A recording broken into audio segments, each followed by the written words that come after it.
ಕರ್ನಾಟಕದ number 1 PU college Excel PU college Guruvayanakere. ಮತ್ತೊಂದು ಕಡೆಗೆ ಕೊಲೆ ಆರೋಪಿ ಪವಿತ್ರ ಗೌಡಗೂ ಕೂಡ ಟಿವಿ ಭಾಗ್ಯ ಸಿಕ್ಕಿರುವಂಥದ್ದು. ಟಿವಿ ಒದಗಿಸೋದಕ್ಕೆ ಜೈಲು ಅಧಿಕಾರಿಗಳಿಗೆ ಕೋರ್ಟ್ ಸೂಚನೆಯನ್ನ ಕೊಟ್ಟಿದೆ.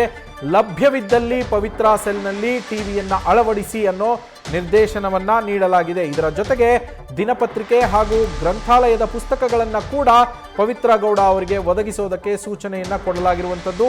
ಇತ್ತೀಚೆಗಷ್ಟೇ ಮತ್ತೊಬ್ಬ ಕೊಲೆ ಆರೋಪಿ ಆಗಿರುವ ದರ್ಶನ್ ಅವರ ಸೆಲ್ನಲ್ಲೂ ಕೂಡ ಟಿವಿಯನ್ನ ಫಿಕ್ಸ್ ಮಾಡಲಾಗಿತ್ತು.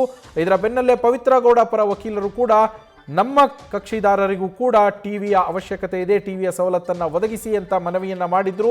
ಈ ಮೇರೆಗೆ ಕೋರ್ಟ್ ಸೂಚನೆಯನ್ನ ಕೊಟ್ಟಿರುವಂಥದ್ದು. ಪವಿತ್ರ ಗೌಡ ಅವರ ಸೆಲ್ಗೂ ಕೂಡ ಟಿವಿಯನ್ನ ಅಳವಡಿಸಿ ಲಭ್ಯವಿದ್ದಲ್ಲಿ ಅಂತ.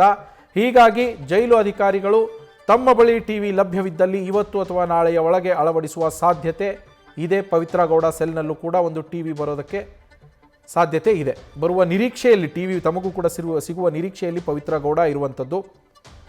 ಸದ್ಯ ಈ ಟ್ರಯಲ್ ಏನು ಶುರುವಾಗಿದೆ, ರೇಣುಕಾಸ್ವಾಮಿ ಕೊಲೆ ಕೇಸ್ಗೆ ಸಂಬಂಧಪಟ್ಟಂತೆ ಟ್ರಯಲ್ ಏನು ಶುರುವಾಗಿದೆ, ಇದರ ಬಗ್ಗೆ ಪವಿತ್ರ ಗೌಡ ಈ ಕೇಸ್ನಲ್ಲಿ A1.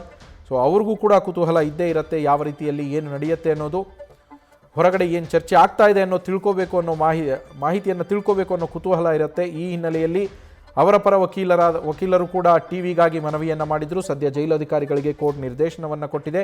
ಲಭ್ಯವಿದ್ದಲ್ಲಿ ಅವರ ಸೆಲ್ನಲ್ಲಿ ಒಂದು ಟಿವಿಯನ್ನು ಅಳವಡಿಸಿ ಕೊಡಿ ಅಂತ, ಹಾಗೆ ದಿನಪತ್ರಿಕೆಗಳನ್ನು ಕೂಡ ಅವರಿಗೆ ಕೊಡಿ, ಜೊತೆಗೆ ಗ್ರಂಥಾಲಯದ ಪುಸ್ತಕಗಳನ್ನು ಕೂಡ ಕೊಡಿ ಅಂತ ಕೋರ್ಟ್ ನಿರ್ದೇಶನವನ್ನು ನೀಡಿರುವಂಥದ್ದು.